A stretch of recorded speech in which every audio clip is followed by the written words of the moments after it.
আপনি যে তাওবার ব্যাখ্যা আমারে শোনালেন যে তাওবা হচ্ছে অপরাধ যার কাছে ক্ষমা চাওয়া লাগে তার কাছে, কিন্তু আমি তো এতদিন এগুলো বুঝতাম না, আমিও তওবা করেছি। কিভাবে? আমি এই যে নির্বাচন গেল ওই সময় ফেনীতে দায়িত্বে ছিলাম, রাত 12টার পরে আমার দলবল নিয়ে আমি ভোট কাটা আরম্ভ করলাম আল্লাহর নাম নিয়ে। হ্যাঁ, ঠিক এইভাবে বলিস, আমি আল্লাহর নামে ভোট কাটা আরম্ভ করেছি। একেবারে ফসলের আগ পর্যন্ত কাজ শেষ করলাম, পুরা বাক্স ভর্তি করে দিলাম, যতগুলো ছিল আমার আন্ডারে সবগুলো পাঠিয়ে দিলাম জায়গা মতো দিয়ে আমি গোসল করলাম, ওযু করলাম, এবার নামাজ আদায় করলাম। নামাজ শেষ করে পড়লাম আস্তাগফিরুল্লাহ। আমার তাওবা কি হয়েছে? না, তাওবা হয়নি, ভণ্ডামি হয়েছে। কিসের তাওবা আপনার? আপনার তাওবা তো হবে তখন অপরাধ করেছেন যার কাছে, স্বীকার করবেন তার কাছে। আপনি আস্তাগফিরুল্লাহ পড়ছেন আল্লাহর কাছে, আপনি কি আল্লাহর কাছে অপরাধ করেছেন? আপনি অপরাধ করলেন ওই আসনে যিনি এমপি দাঁড়াবে, 4 লাখ মানুষ তার আন্ডারে ছিল, তাদের ভোট আপনি কেটে কেটে বাদ দিয়ে দিলেন। সুতরাং আপনাকে মাপ চাওয়া লাগবে ওই 4 লাখ মানুষের কাছে। এই কথা বলেন না কেন? শুধু উনি একা করেছে না আরো কেউ করেছিল? সারা দেশে একই অবস্থা,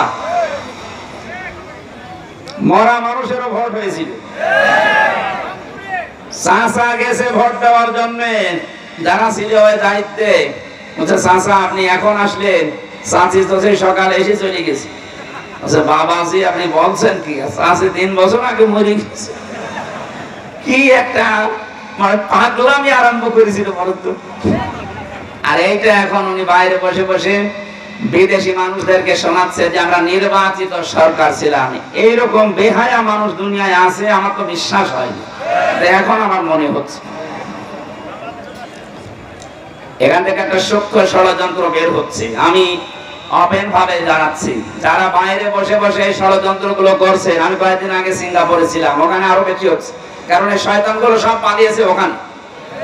মানে 100 জনের আমার মনে হয় ওখানে 80 জন পালিয়ে আছে। যেই হোটেলে উঠে দেখি শয়তান একটা নামতেছে। কয়েকটার সাথে আমার সাক্ষাৎ হয়েছিল। আর মালয়েশিয়া কিছু আছে, আর এই যে দাদা বাবুদের দেশে তো একেবারে মন মতো পালিয়েছে। 350 এমপি পালিয়ে যায়, পৃথিবীর ইতিহাস পড়া তো দূরের কথা আমি শুনিও নি। এমনকি জাতীয় মসজিদের ইমামও পালিয়েছে। আপনি বলেন তো একটা দেশ কত রসাতলে চলে গেলে জাতীয় মসজিদের ইমামও পালিয়ে যায়। কয়েকদিন আগে জোর করার জন্য এসেছিল ইমামতি নিতে, মুসল্লিরা এমন জোতা পিটা করেছে, ও সকালে পরের দিন স্ট্যাটাস দিয়েছে মুসল্লিরা জোতা মেরেছে কিন্তু আমার গায়ে জোতা লাগেনি। কত বড় শয়তান! আপনাদের এই পুত্রবধূ এই জালেমাকে সে উপাধি দিয়েছিল কওমি জননী।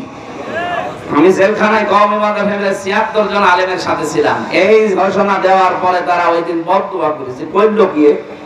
হ্যাঁ, উনি এটা দিয়েছিল একটা বিষয় নেওয়ার জন্য, যেন ওনাকে নড়াইল থেকে নৌকা মার্কা দেওয়া হয়।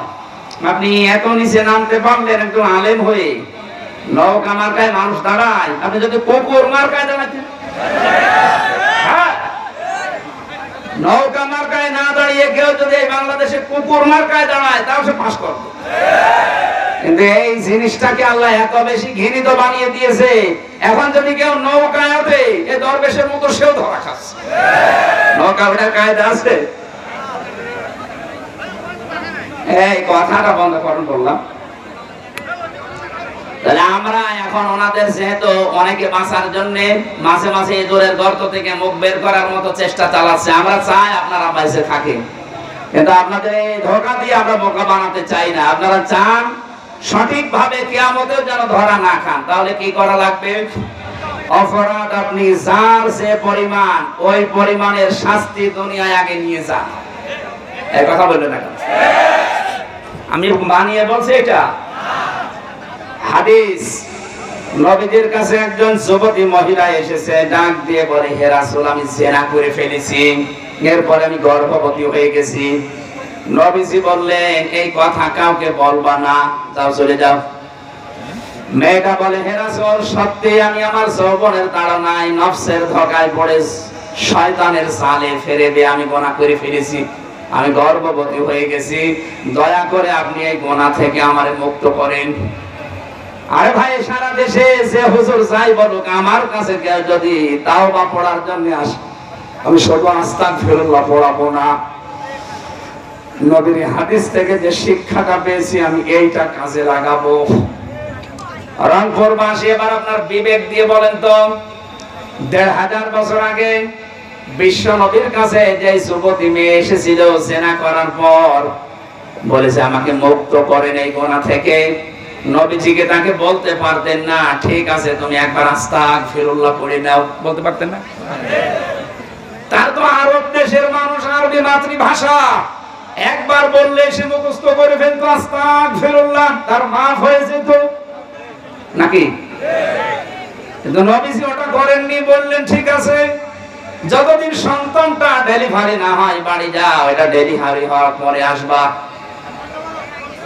কারণ তোমার অপরাধ আছে, সন্তানের কোনো অপরাধ নেই। এই ভালো করে শুনবেন, আমি বেশি কথা বলছি না, খুব অল্প সময় শিক্ষামূলক কিছু কথা বলছি। মেয়েটা সন্তান হওয়ার পরে দৌড়িয়ে এসেছে, রাসূল এসে আমার ছেলে। নবীজি বললেন ঠিক আছে এক কাজ করো, ছেলেটা যতদিন দুধ না ছাড়ে 2 বছর পর্যন্ত বুকের দুধগুলো তাকে পান করাও, এরপরে আসো। সত্য খাবার যখন খাওয়া শিখবে একা একা, ওই সময় জলদি আমার কাছে আসবা, তোমার আমি মুক্ত করে দেব। মেয়েটা এসেছে, ছেলেটা নিয়ে নবীজি ছেলেটাকে এক সাহাবীর হাতে বললেন নাও, এর লালন পালনের দায়িত্ব। সাহাবী মহিলাদেরকে বললেন একে মাটির ভেতরে বুক পর্যন্ত গেড়ে দাও, চারিদিক থেকে পাথর নিক্ষেপ করা আরম্ভ করো। সবাই যখন পাথর মারতেছে, হযরতে খালিদ ইবনে ওয়ালিদ বলেন আমি একটা জোরে মারলাম, একটু জোরে নিক্ষেপ করার কারণে পাথর তার নাকের উপরে লাগার পরে ফিনকি দিয়ে রক্ত আমার শরীরে লেগেছে। আমি ভৎসনা দিলাম, আমি তার মন খারাপ হয়ে গেল যে নাপাক মহিলার রক্ত আমার শরীরে লাগলো।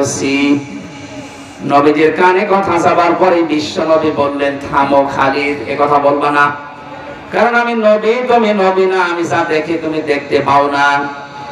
এই মহিলার অনুশোচনা তাওবা, এই মহিলার যে অপরাধের শাস্তিটা হয়ে গেল দুনিয়ায়, আল্লাহ এত বেশি পছন্দ করেছে তার এই তাওবাটা। এদের পৃথিবীতে কোন জালেম যদি এইভাবে তাওবা করে, আমার আল্লাহ তাকেও মাফ করে দেবেন। কি বুঝলেন রংপুরবাসী? এ মহিলা যতটুকু অপরাধ করেছিল, অপরাধের শাস্তি যেটা সেটা পাওয়ার পর ওনার আস্তাগফিরুল্লাহ কবুল হয়েছে। কথা বলে না কেন? তাহলে 15.5 বছরে যারা অপরাধের সাথে জড়িত, বিশেষ করে যারা আয়না ঘরের সাথে জড়িত, এটা যে মানবতার বিরুদ্ধে কত বড় কঠিন কাজ, আমি না থাকলে বোঝানো যাবে না। আমি 10 দিনে অপারগ হয়ে গেছি। এই যে কঠিন কঠিন রোগ এখন আমার শরীরে, ওই কারণে যারা 10 বছর ছিল, যারা 8 বছর ছিল, কি অমানবিক নির্যাতন তাদের উপরে চলেছে। মাঝে মাঝে যখন বের করে আনতো আমারে, আমি আওয়াজ শুনতাম কান্নার।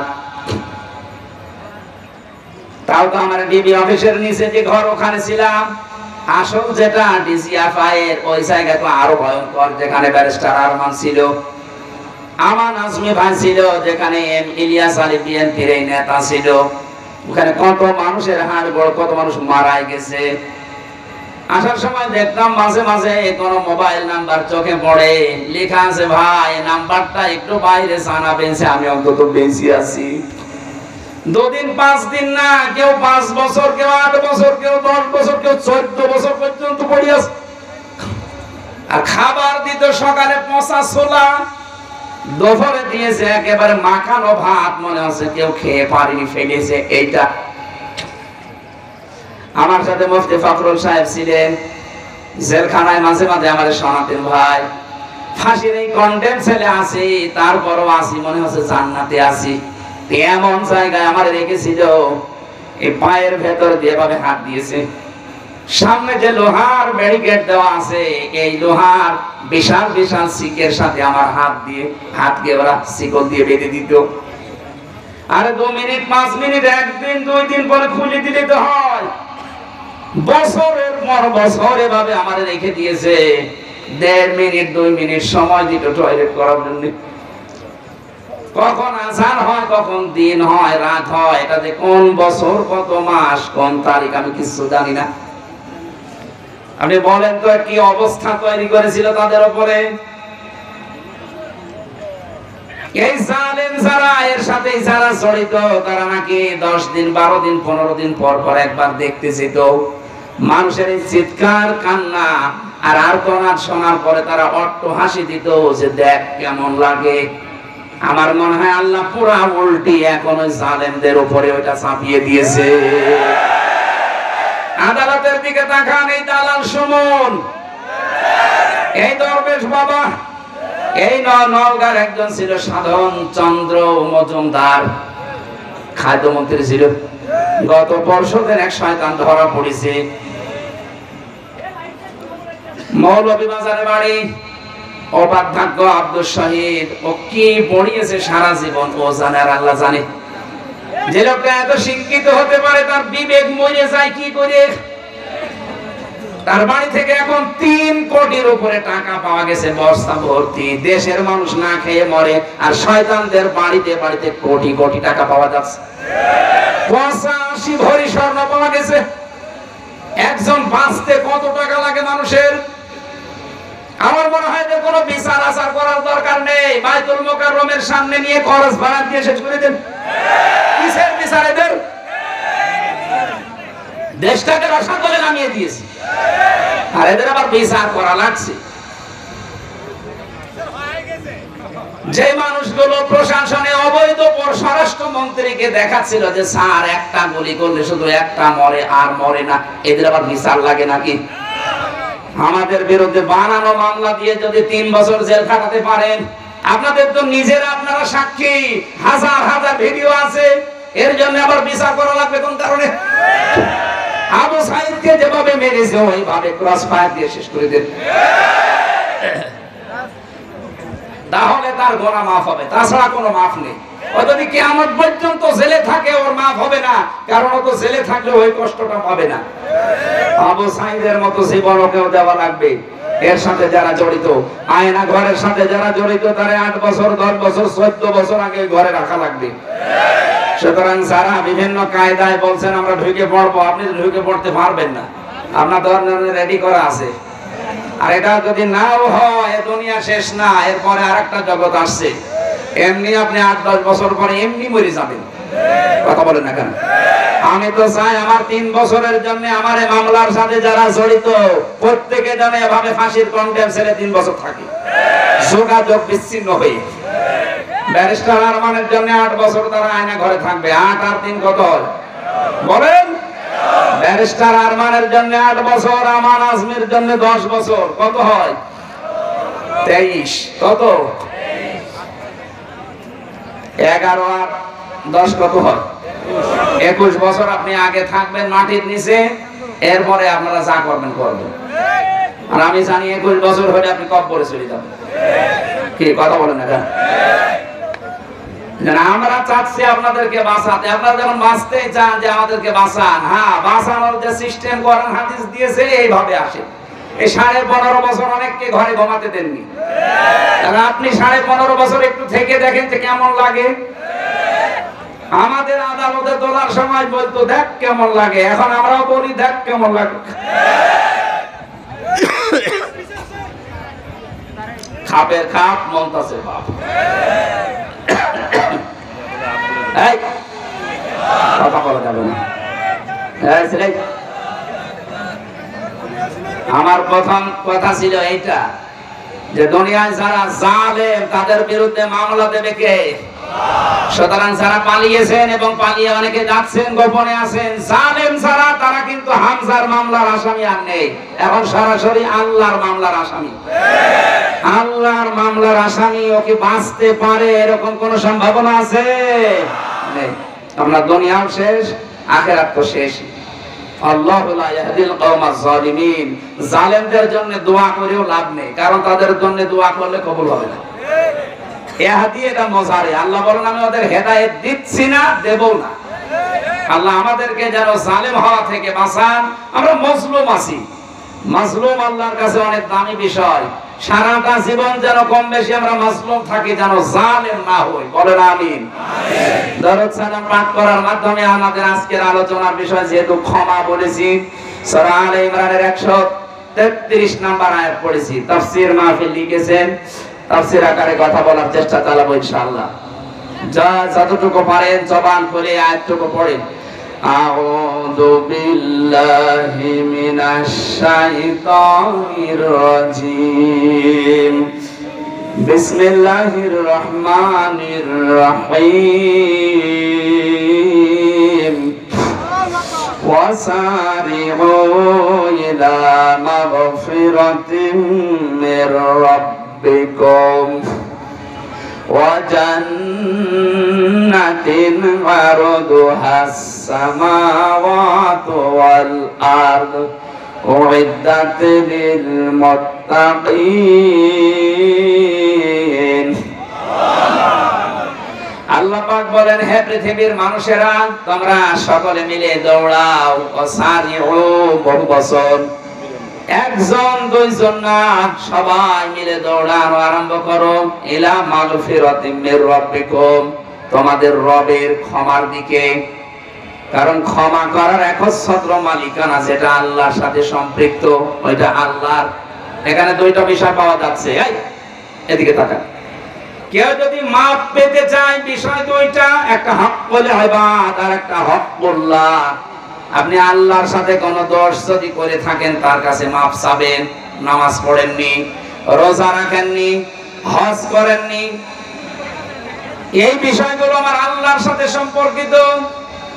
যদি এগুলো কেউ দুনিয়ায় না করে থাকে, সে যেন অবশ্যই আল্লাহর কাছে ক্ষমা চায়। উনি ইচ্ছা করলে মাফ করবে, ইচ্ছা করলে শাস্তিও দিতে পারে। কিন্তু যে বিষয়টা বান্দার সাথে জড়িত, এটা আমার আল্লাহ মাফ করবেন না। ওই বান্দা যতক্ষণ ক্ষমা না করেন,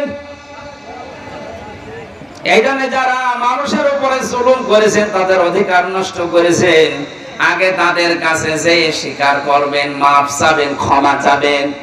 আর আমার ভয় লাগে এই কারণে, 15.5 বছর যাদের উপর জুলুম, অত্যাচার, নির্যাতন করেছেন, তাদের অনেকেই কিন্তু 15.5 বছরে কবরে চলে গেছে। কথা বলেন না কেন? আপনি এখন তাদের কাছে মাফ চাবেন কি করে? এই জন্য আপনি জালেম, আপনার সব শেষ। দুনিয়া আখিরাত আপনি হারিয়ে ফেলেছেন। অন্তত এইরকম পর্যায়ে আমরা যারা নেই, তারা এখন মাফ চাওয়ার জন্য, ক্ষমা চাওয়ার জন্য আল্লাহর দিকে দৌড়াচ্ছি।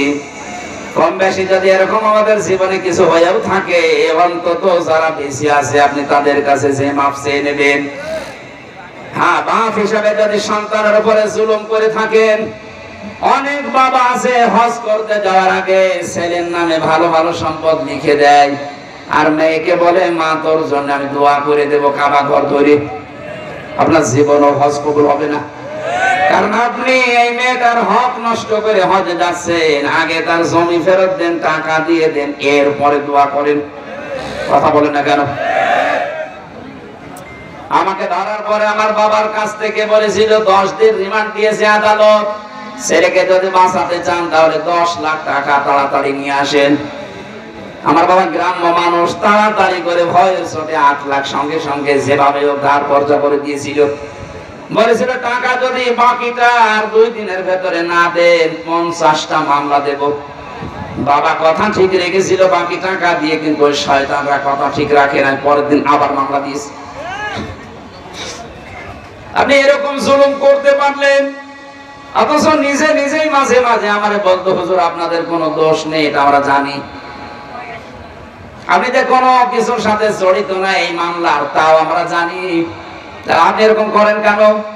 11 ঘন্টা আমার টাঙিয়ে রাখলেন, আমার চোখে কালো কাপড় দিয়ে বেঁধে, হাত পেছনে দিয়ে টাইট করে সেই শিকল দিয়ে বাঁধা, মাথায় ডান্ডা বেড়ি লাগানো, দড়ি দিয়ে টাঙিয়ে রেখেছে রডের সাথে 11 ঘন্টা। দুপুর 2টায় নিয়ে গেছে, রাত 11:30টায় নিয়ে আসতেছে। 4 ওয়াক্ত নামাজ আমি এমনি আন্দাজে পড়েছি, আমি জানি না যে এখন দিন না রাত মাটির নিচে। আপনি এরকম করতে পারলেন, এখন যদি বলেন আস্তাগফিরুল্লাহ হুজুর মাফ করে দেন, আগে ওই টাকা ফেরত দেন। এরপরে 11 ঘন্টা আমি আপনাকে টাঙাবো, দেখেন কেমন লাগে। তারপরে আপনার মাফ হবে। এই জন্য বান্দার সাথে যে বিষয়গুলো সম্পৃক্ত, আল্লাহর কসম করে বলছি আপনার মাফ হবে না যতক্ষণ পর্যন্ত ওই বান্দা আপনাকে ক্ষমা না করবে। আমরা যারা এরকম অপরাধের সাথে জড়িত না, তাদেরকে আল্লাহ ডাক দিচ্ছে, এই দৌড়া ইলা মাগফিরাতিম মির রাব্বিকুম, তোর রবের ক্ষমার দিকে দৌড়া। যে মানুষটা আল্লাহর ক্ষমা পেয়ে জাহান্নাম থেকে বেঁচে জান্নাতি হয়ে গেল, এই মানুষটার জীবন আসল সফল। ফামান যুহজিহা আনিন নার ওয়া উদখিলাল জান্নাতা ফাকাদ ফাজ।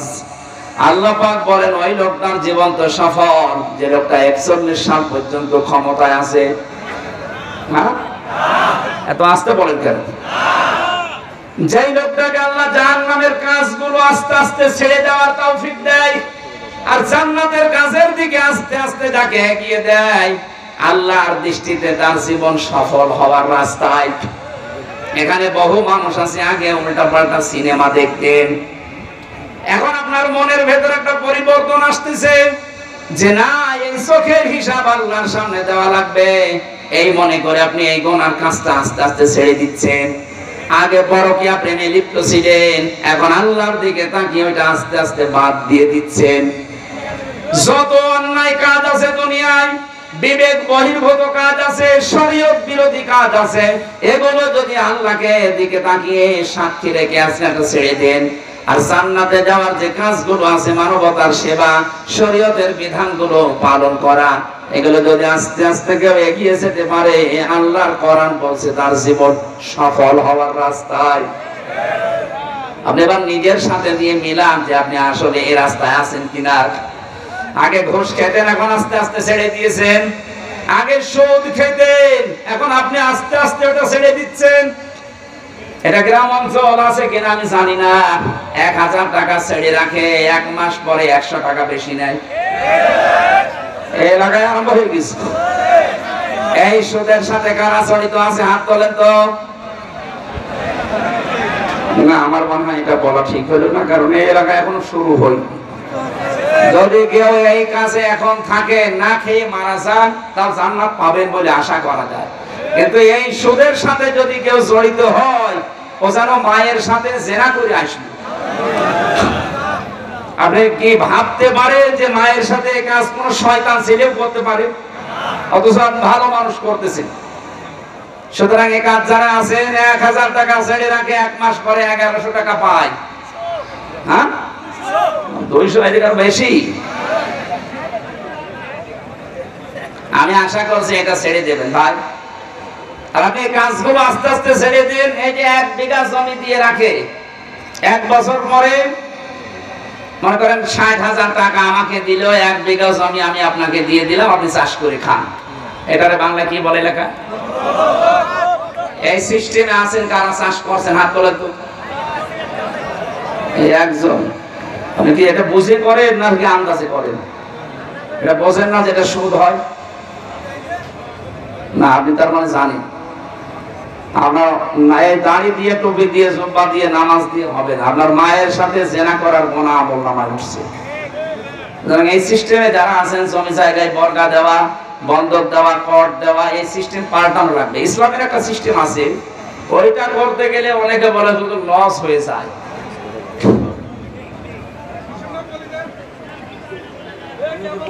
না, আমি 1 বিঘা জমি আপনার কাছ থেকে নিলাম, টাকা আমি দিয়ে দিলাম। যখন আপনি টাকা ফেরত দেবেন আমারে, মনে করেন 60,000 বললাম, তখন আপনি হয়তো 5-7,000, 10,000 টাকা আপনাকে 1 বছর, 2 বছর, 3 বছর যা করে খাবেন। এরপরে নেওয়ার সময় টাকাটা কম নেওয়া লাগবে।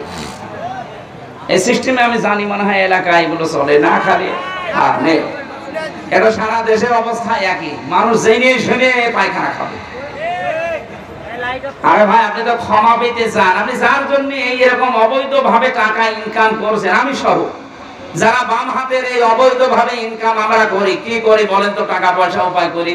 এই টাকা পয়সা গুলো বিশাল স্তূপ মনে করেন হয়ে গেল। এগুলো তো আমি সব ভোগ করতে পারবো না। হয় আমার মেয়ে, আমার ছেলে, আমার বউ, কথা বলে না কেন? আমার অবৈধ ইনকাম দিয়ে তারা আনন্দ ভোগ করার জন্য 2 পায়ে খাড়া। কিন্তু আমার এই ইনকামের জন্য যে অপরাধ, যে পাপ, একটা পাপও আমার বউ নেবে না। কার বউ এ পাপ নেবে আগে আজকে রাত্রে জিজ্ঞাসা করবে। যদি বলে হ্যাঁ তুমি যা করো করো আমি অর্ধেক নেবো, আপনি আরো 100 টাকা 80 মাইল দেবে পরে। কিন্তু যদি বলে তুমি কিভাবে কি করবা আমি জানি না, তোমার একটা পাপও আমি নিতে রাজি না, তাহলে আপনার এই পাগলামি বন্ধ করা লাগবে। আপনি পাগলামি করছেন। আমরা পাগল হয়ে থাকবো না, পাগল ভালো হব। এক কথা বলে না কেন? দুনিয়া একদিকে চলে যাক, এই সুদের সাথে যে সমস্ত কারবার আছে, ব্যাংকিং হোক আর জনগণের সাথে হোক, আজকে থেকে তাওবা করে ফিরে আসবো। তাহলে এই মাহফিল শুনতে এসে লাভ হবে, তাছাড়া কিয়ামত পর্যন্ত অনুষ্ঠান হয়ে যাবে, আপনার কোনো লাভ হবে না। আল্লাহ বলেন দৌড়াও আমার ক্ষমার দিকে। আমরা তো দৌড়াচ্ছি ক্ষমা পাওয়ার জন্য। জান্নাতিন আরদুহাস সামাওয়াতু ওয়াল আরদ, এমন ক্ষমার দিকে, এমন জান্নাতের দিকে দৌড়াও যে জান্নাতের প্রশস্ততা আকাশ আর জমিনের চাইতেও বিস্তৃত। এটা যদি আমরা মনে প্রাণে বিশ্বাস করতাম যে আল্লাহ আমাদের জন্য একটা বিশাল বাগান বানিয়ে রেখেছে, আমি সত্যি যদি দৌড়ি ওই বাগানে পৌঁছাতে চাই, তাহলে আমার এই ক্ষমা দুনিয়ায় পেয়ে তারপরে যাওয়া লাগবে।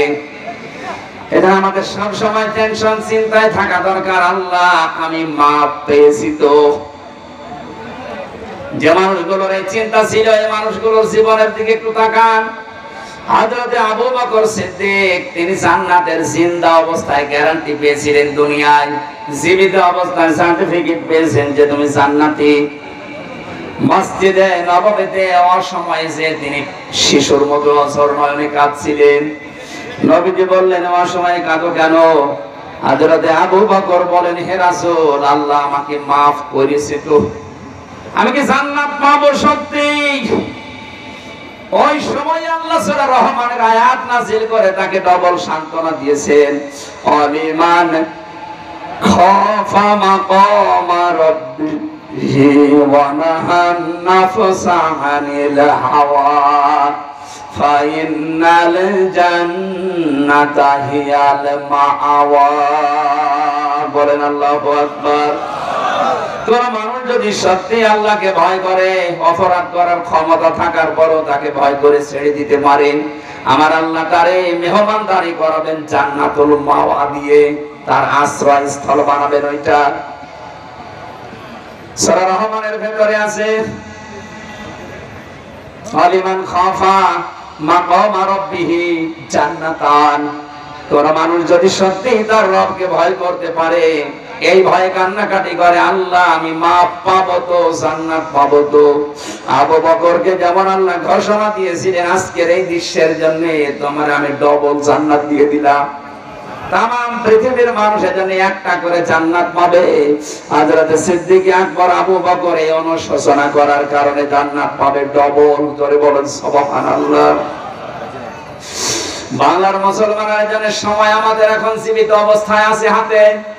আমরা সব সময় এই টেন্ডেন্সিতে থাকি, এই প্রেশানে থাকি, আল্লাহ আমাকে মাফ করবা তো।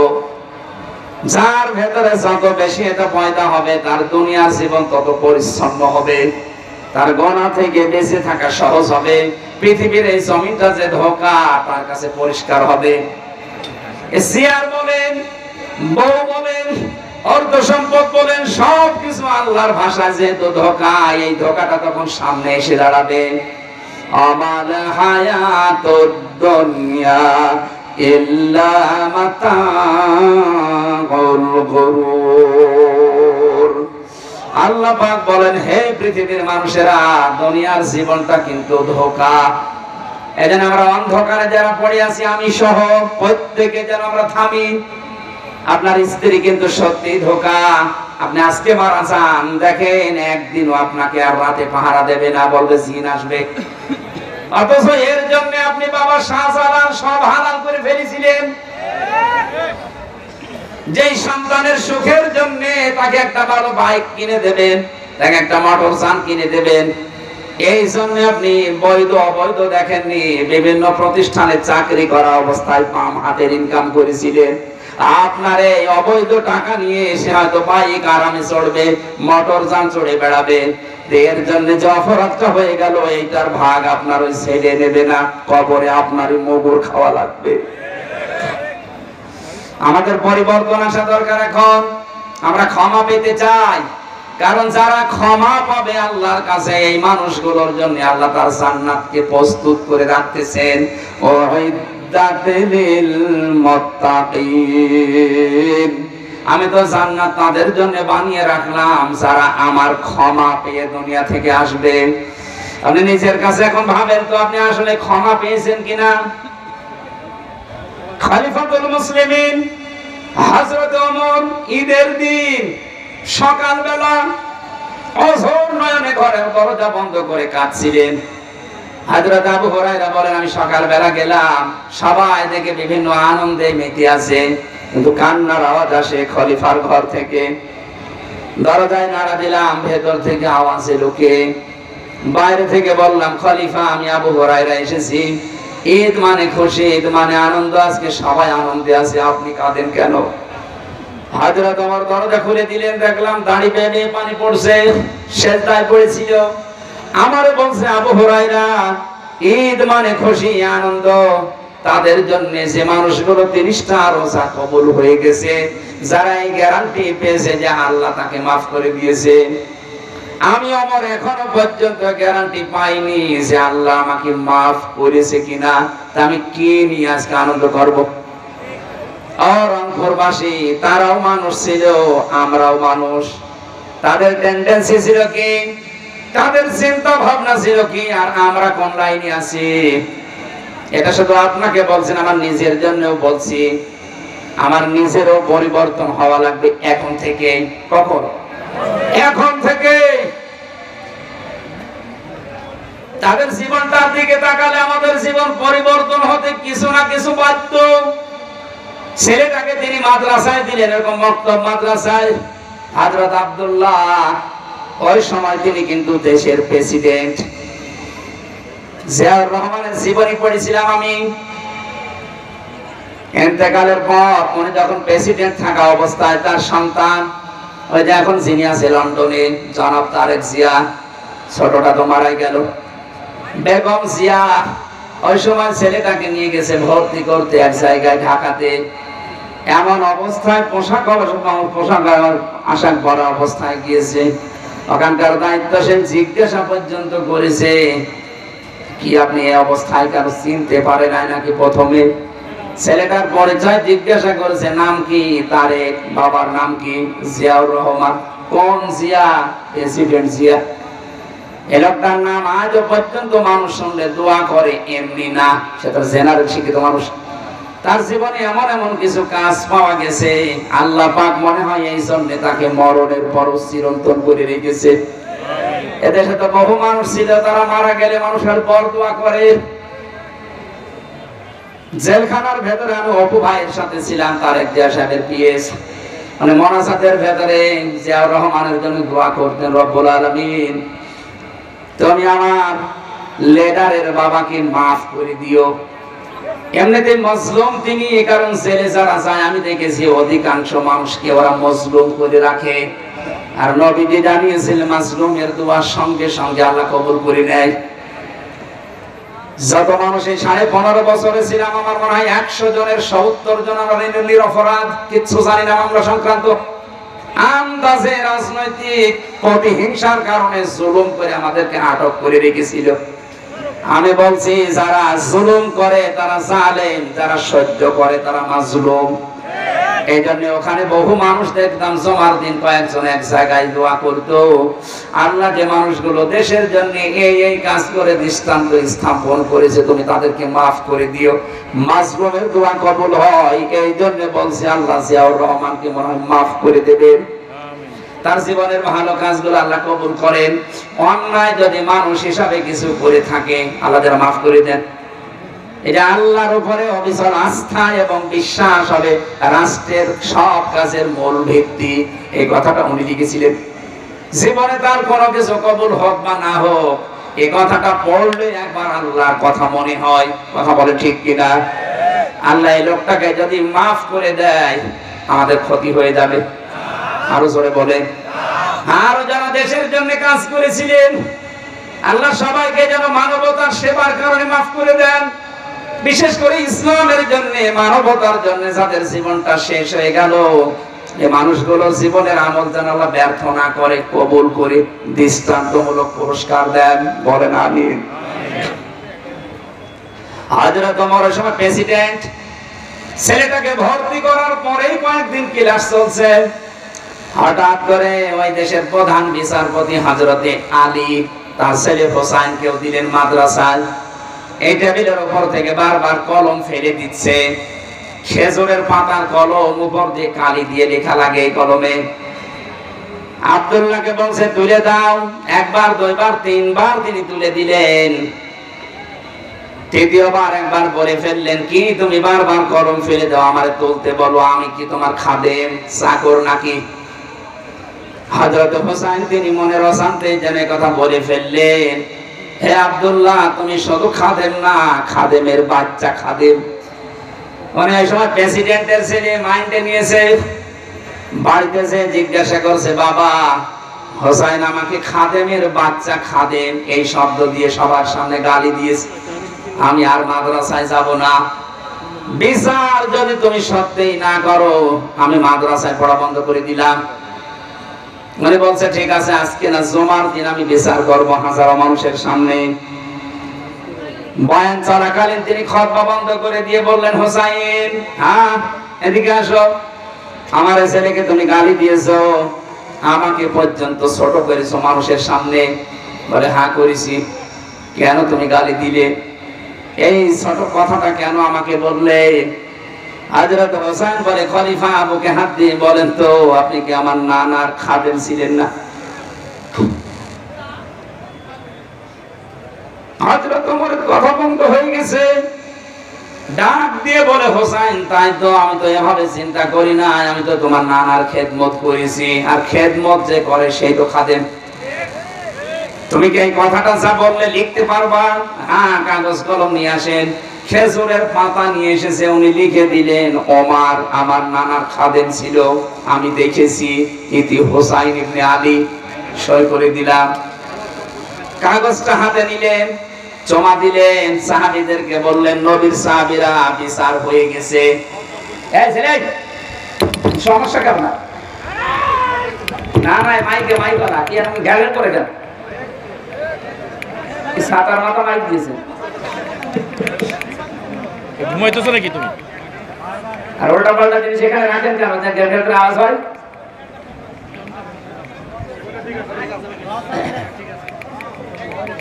ফ্যানের বাতাসটা এখন হচ্ছে, কই আওয়াজ তো হয় না। মাইক মাইক ওখান থেকে সরান। রংপুরবাসী সাহাবীরা বললেন আপনি তো এখনো বিচার করতে পারলেন না, বিচার হয়ে গেছে কি করে? হযরত ওমর ছেলেটাকে ডাক দিলেন, আব্দুল্লাহকে বুঝ দিলেন, বাবা যে বিচার করেছে এটা দুনিয়া না, আখিরাতেও কাজে লাগবে। আমি যখন মারা যাব এই কাগজটা আমার কাফনের ভেতরে দিয়ে দিও, বিচার যেদিন শুরু হবে আমার জীবনের কিছুই যদি আল্লাহর ভালো না লাগে, পছন্দ না হয়, এই কাগজটা আল্লাহকে দেখিয়ে বলবো রব্বুল আলামিন তোমার নবীর নাতি লিখে দিয়েছে আমি নাকি নবীর খাদেম ছিলাম, এই ওসিলা হলে তুমি আজকে আমারে মাফ করে দাও। তারা ক্ষমা পাওয়ার জন্য, মাফ পাওয়ার জন্য করকম ওসিলা খুঁজতো। আপনি দেখেন আমাদের কি আছে, এমন কোন গোপন বিষয় আছে যেটা দিয়ে আপনাকে আল্লাহ মাফ করতে পারেন? কবি এজন্য জানিয়েছেন আল্লাকা সিররুন ইনদাল্লাহ বাইনাকা আনতা ওয়া বাইনাল্লাহ আল্লাকা সাদাকাতুন তাখফা লা ইয়ালামুহা ইল্লাল্লাহ। হে পৃথিবীর মানুষ, তোমার কাছে এমন কোন গোপন কিছু আছে, সেটা দান হোক, সাদকা হোক, ইবাদত হোক, যেটা আল্লাহ ছাড়া আর তুমি ছাড়া কেউ জানে না, যেটা আল্লাহ তোমাকে দেখিয়ে কিয়ামতে অন্তত মাফ করে দিতে পারে। আপনি কোনদিন কি একটা লম্বা সেজদা দিয়েছেন? আমি জেলখানার ভেতরে 3টা বছর বহু মানুষকে পেয়েছিলাম, আমরা তো সেজদা দিয়ে 1.5 মিনিট 2 মিনিট করে, এক একজনের সেজদা পেয়েছি 1 ঘন্টা 1.5 ঘন্টা 2 ঘন্টা পড়ে আছে সেজদায়, মনে হচ্ছে মারা গেছে। আমির জামাত ডাক্তার শফিকুর রহমানকে দেখতাম সেজদায় পড়ে আছে 40 মিনিট 45 মিনিট 1 ঘন্টা, কি গো নড়াচড়া নেই। জিজ্ঞাসা করতাম, স্যার আপনি এত বড় লম্বা সেজদা দিয়েছেন, মাওলানা মামুনুল হককেও দেখেছিলাম, এত বড় সেজদা আছে মনে হচ্ছে দুনিয়াতে আর নেই। মাঝে মাঝে আমার বলতো, হামজা এই লম্বা সেজদা দিয়ে আমার মনের ভেতরে একটা আলাদা শান্তি আসে, আমি যেন কিয়ামতে বলতে পারি আল্লাহ একটা গোপন জিনিস আমার কাছে আছে, আমারে মাফ করে দাও। লম্বা একটা সেজদা দিয়ে দেখেন কেমন লাগে। আজকে বাড়ি যে তাহাজ্জুদের নামাজ যদি পড়তে পারেন 2 মিনিট 2.5 মিনিট না, একবারে 50 মিনিট একটা সেজদা দেবেন। সেজদার ভেতরে বাংলায় যত কথা আপনার মনে আসে সব বলবেন, কারণ ফরজ নামাজ আর ওয়াজিব নামাজ বাদ দিয়ে নফল নামাজে সেজদায় বাংলায় কথা বলা যায়। কথা বুঝতেছেন? নফল নামাজের সেজদা একটা লম্বা করে দিয়ে যত কথা আছে আপনার দুঃখের কষ্টের আশার এই কথাগুলো জানাবেন। আল্লাহ পাক এই সময় এত বেশি কাছে আসে, এত বেশি খুশি হয়, বান্দা চাইলেই মনে হয় আমার আল্লাহ দিয়ে দেবেন। দুনিয়ার নিয়ম হচ্ছে যার কাছে যত মহব্বতের ভালোবাসার জিনিস আপনি হন, একবার 2 বার 3 বার কোনো কিছু চাইলে সে যেই হোক রেগে যায়। আর আমার শানটা আলাদা, ওনার কাছে কেউ যদি বারবার না চায় আমার আল্লাহ তার উপরে রেগে যান। আমরা আল্লাহর ক্ষমা পাওয়ার জন্য বারবার বিরক্ত করি।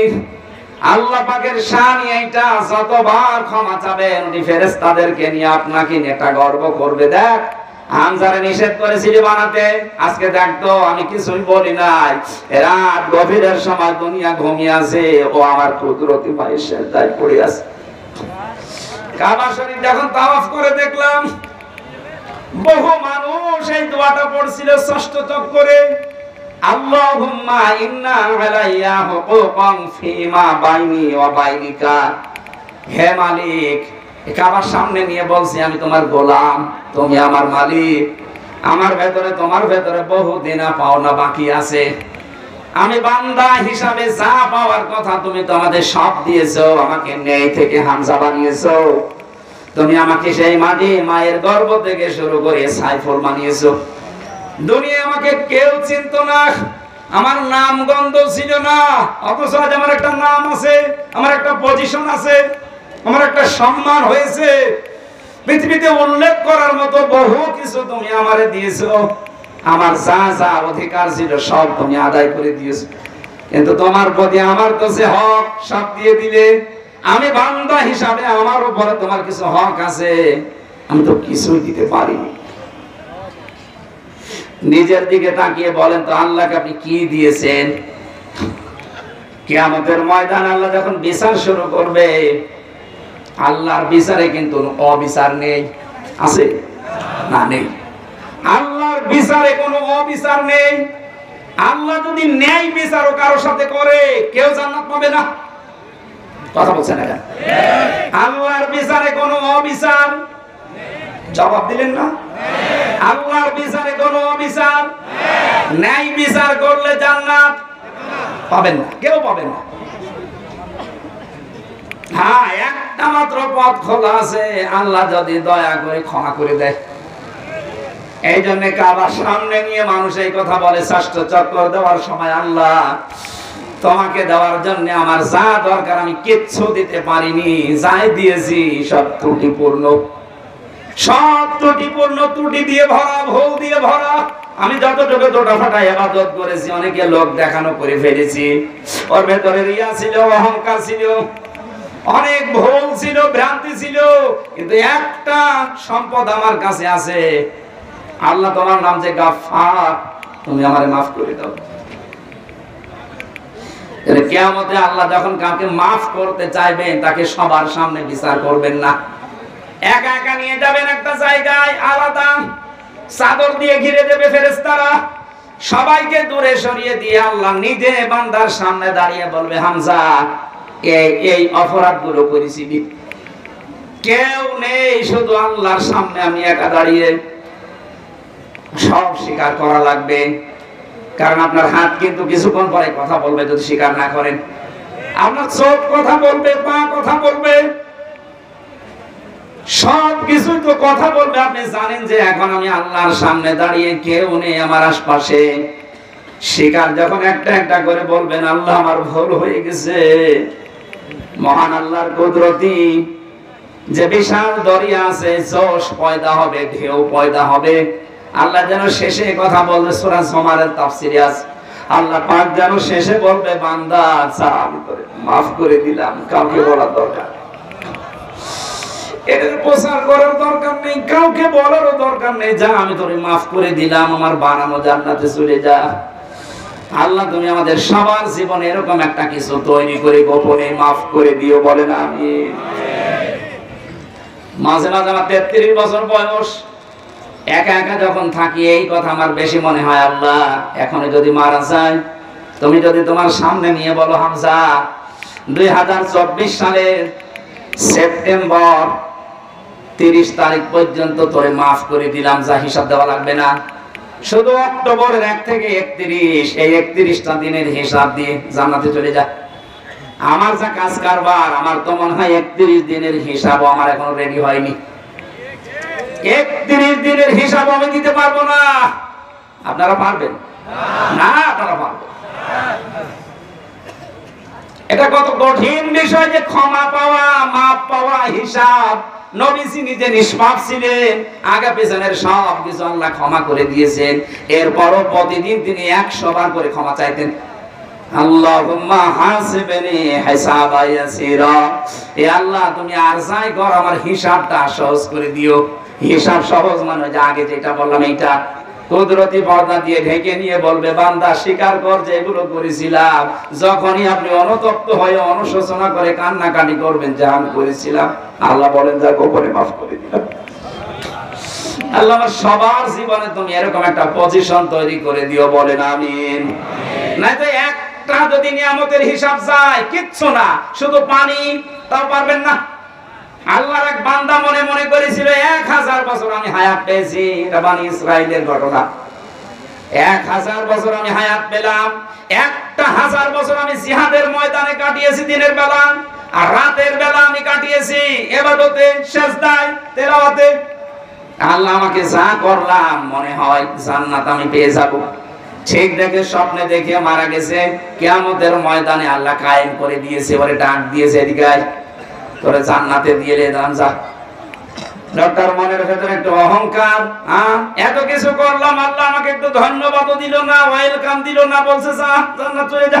একটা কথা হলো, আল্লাহর মনের ভাষা বুঝতে পেরে ফেরেশতাদেরকে বলছে, শোন, যেখানে জাহান্নামের গরম বের হয় বেশি, ওই জায়গার পাশ দিয়ে ওরা ঘোরা, ওই জায়গার পাশ দিয়ে ঘোরাচ্ছিল। পানির পিপাসায় যখন কলিজা ফেটে যায়, ডাক দিয়ে বলে, আল্লাহ আমার একটু পানির ব্যবস্থা করো। কলিজা ফেটে যাচ্ছে, ফেরেশতারা বলে, না এটা কিন্তু দুনিয়ার জীবনে তুমি নেই, এই ময়দানে পানি পেতে হলে ফ্রি পানি পাওয়া যাবে না, কিছু দেওয়া লাগবে। কি দেওয়া যায়? যা ইবাদত করেছো 1000 বছর ধরে অর্ধেক আমাদের দিয়ে দাও। ঠিক আছে, দিয়ে দিলাম। পানি খাওয়ার পরে প্রসাব লাগে, কথা বলে না কেন? প্রসাবের চাপ আসার পরে বলছে, ভাই একটু প্রসাবের ব্যবস্থা করেন আমার। না, এখানে যেখানে সেখানে বসা যাবে না, প্রসাব যদি করতে চাও বাকি ইবাদত আমাদের দাও, আমরা একটা ব্যবস্থা করে দেই। বলে দিয়ে দিলাম, আমি করবো কি, আমি নিজেই বাঁচি না। প্রসাব করার পরে আল্লাহ যেন ডাক দিয়েছেন, বান্দা 1 গ্লাস পানি ভেতরে ঢোকালে আর 1 গ্লাস বের করে দিলে। এই জন্য তুমি 1000 বছরের বন্দেগী সব দিয়ে দিলে, 1000 বছর কিছু না করলো, 1 গ্লাস করে প্রতিদিন পানি খেয়েছো। প্রতিটি গ্লাসের বিনিময়ে 1000 বছর করে ইবাদত আমারে দিয়ে, তারপর আমার জান্নাতে যা। লোকটা সিজদায় পড়ে যাবে, ডাক দিয়ে বলবে, রব্বুল আলামিন আমার ভুল হয়ে গেছে। কোন মানুষ তার ইবাদত বন্দেগী দিয়ে আল্লাহ তোমার জান্নাত পাওয়া সম্ভব না যদি তোমার ক্ষমা পাওয়া না যায়। এজন্য ওসিলা তালাশ করবেন সব সময়, কোন কাজে কোন ওসিলায় গোপন এমন কিছু আপনার দুনিয়ায় আছে যেটা দিয়ে আপনি মাফ চাইতে পারেন। গভীর রজনীতে চলে যাবেন একজনের বাড়িতে, যদি শোনেন আমাকে তার ছেলে মেয়ে লেখাপড়া করাতে পারছে না, নিজের সামর্থ্য থাকলে তারা 2000 টাকা রাতের বেলা দিয়ে বলে বই কিনবা। এই গোপনটা দুনিয়ার কেউ যদি না জানি, কিয়ামতে আল্লাহ ওইটা নিজে পেলে পুষে মানুষ করে বিশাল আকারে আপনাকে দেখাবে। এরকম কিছু আমাদের জীবনে আছে নেই? যা করি অধিকাংশ লোক দেখানোর জন্য। রব্বুল আলামিন এর পরের শব্দে আমাদের জানিয়েছে আল্লাযীনা ইউনফিকুনা ফিস সাররাই ওয়াদ-দাররাই ওয়াল কাযিমিনাল গায়যা ওয়াল আফিনা আনিন নাস। এই পৃথিবীতে যারা সচ্ছল অসচ্ছল, গরিব হোক ধনী হোক, যতটুকু যার সামর্থ্য আছে দান করতে থাকে, খরচ করতে থাকে আল্লাহর জন্য, দ্বীনের জন্য, মানবতার জন্য, নিজের নিকট আত্মীয় স্বজনের জন্য। এখানে একটা পয়েন্ট আছে, এদিকে আছেন, একটা পয়েন্ট এখানে আছে। বিশ্ব নবী যেদিন নবুয়ত পেয়ে বাড়িতে আসলেন, তার স্ত্রী খাদিজাতুল কুবরাকে বলেছিলেন, স্ত্রী আমি ভয় পেয়েছি, আমার জীবনের উপরে আমার আশঙ্কা হয় আমি যেন মারা যাব, তুমি আমারে ঢেকে দাও। হযরতে খাদিজা ওই দিন বলেছিলেন, স্বামী আমার ভয় পাবেন না, কোন জিন ভূত পরী এবং কি আল্লাহ আপনাকে ভয় দেখাবে না। 5টা কথা বলেছিলেন খাদিজা ওই দিন। 1 নম্বরে ইন্নাকা লা তাসিলুর রিহমা, আপনি রেহেমের সম্পর্কগুলো ঠিক রাখেন। এখান থেকে প্রমাণ হয় যে মানুষগুলো আত্মীয়তার সম্পর্ক দুনিয়ায় ঠিক রাখবে, মজবুত করবে, অটুট রাখবে, তাদের দুনিয়ার কোনো ভয় আল্লাহ দেখাবে না, সব ভয় দূর করে দেবে। এই কথা বুঝতেছেন? অথচ এই দেশে হাজারো আল্লাহওয়ালা মানুষ আমরা দেখতে পাই, তার আত্মীয়তার সম্পর্কগুলো ঠিক নেই।